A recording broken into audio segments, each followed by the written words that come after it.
All right. The time is 9:03 a.m. I'm sorry, excuse me. The time this First of all, the sound machine is off. Yes, it's amazing. The time is 9:03 p.m. October 10th, 2025. It's Friday night. There's no sound machine, there's no mufflers, there's no sirens. Where the fuck was there a chemical gas attack to my dreams come true? And there's nothing left but doggies in DC. I can go save them now.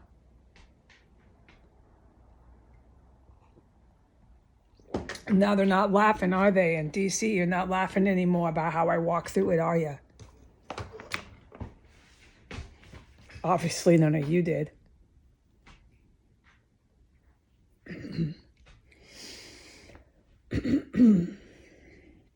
Okay, what I'm supposed to say here in 13, 14 minutes is I have known ever since the day I witnessed it was a armed conflict. This is the proper term that took place with a Romanian agent, which I've like witnessed all these people. So my eyes have seen it, all of it. I've heard it, smelled it. Goddamn, what else? Anyways, he come through the carved out hole in the wall on floor 3. He came in here with Gabriel, and once he had entered in here, he was armed conflict, and he dropped from gun. Oh my God, that is a whole half-hour story in itself, how loud that was. It was armed conflict over your head, so you can figure, okay? And it was carried out by Commando Min, not Heidi. No, I mean, this shit is so serious, okay? So it was as loud as you can figure it was, and yes, it was. And the poor baby cat was in that, but she was being used as this crap they did to all the cats here. They've done it to poodles. There's certain breeds of dogs they've done it to too. I don't want to say exactly what it is. It's a surgical procedure. It's minor.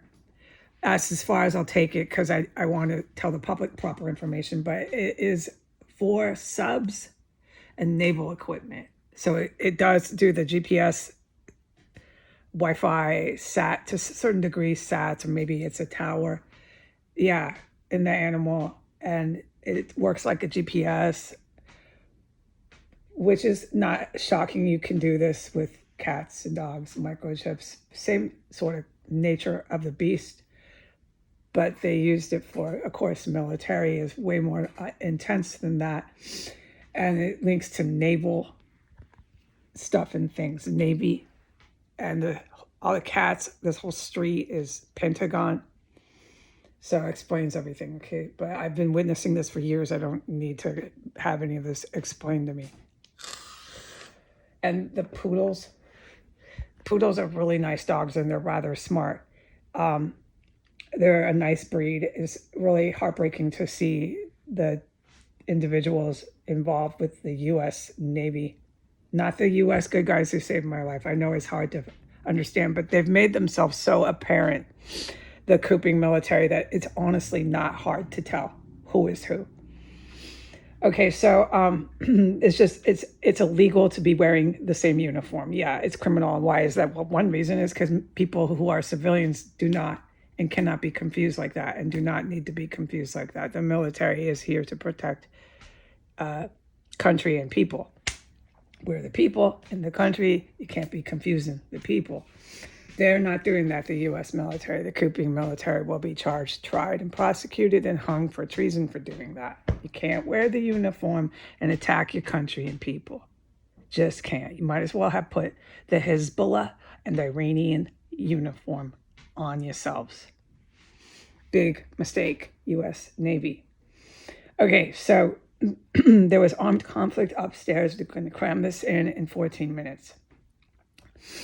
And it was just, I'll never forget it. So it's so shocking what happened. I got to not be stuck on that.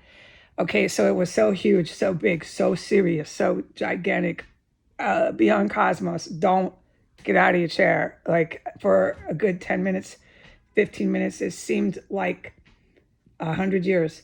And then I was finally able to go into the extra room. And when I went in there, I heard Talia go around. And there was all of a sudden out of nowhere, because it come out of holes, there was another human. And they were barefoot, racing, running, sprinting. Now that lasted, because there was a dead body up there, it was a fucking Romanian agent. And they finally crawled through and tried to get to it. That lasted a few minutes, and then it got all quiet again. There was, at that point, a lamp and furniture went crashing down out of nowhere, but it's armed conflict. And I was in the main room, and it was another like full 10 minutes. I could not open the door.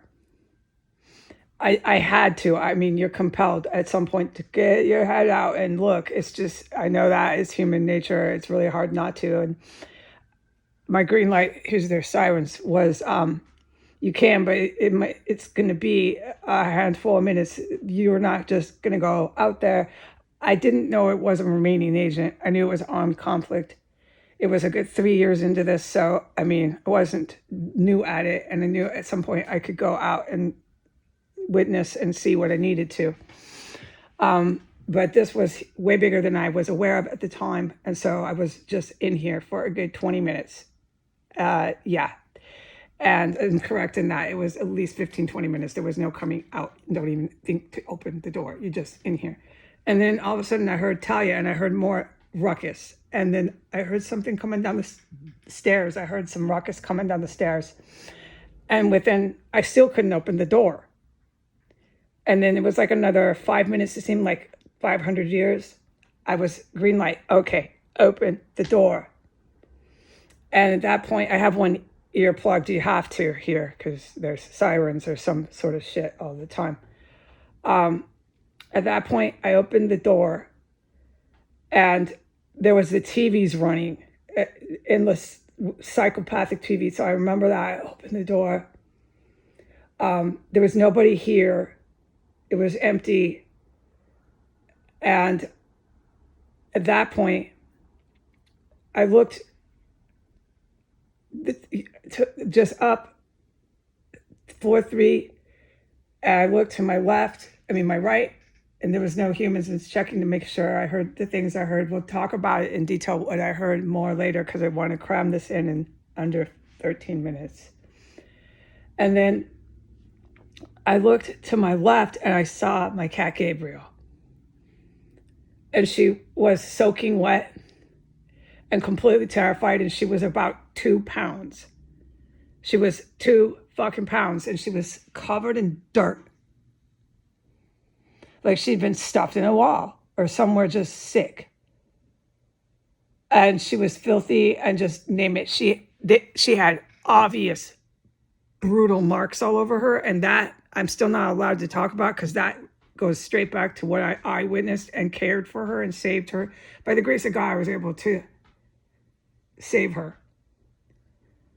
But she was close to me not being able to do that, and her little body trying to live through it, because she's a little pharaoh. She couldn't have hung on, and she'd have to go to an ER and get some sort of IVs and things beyond my capacity. And it was right there at that point, because she was so starved and so almost being killed. That's why the agent came in here, was to kill her.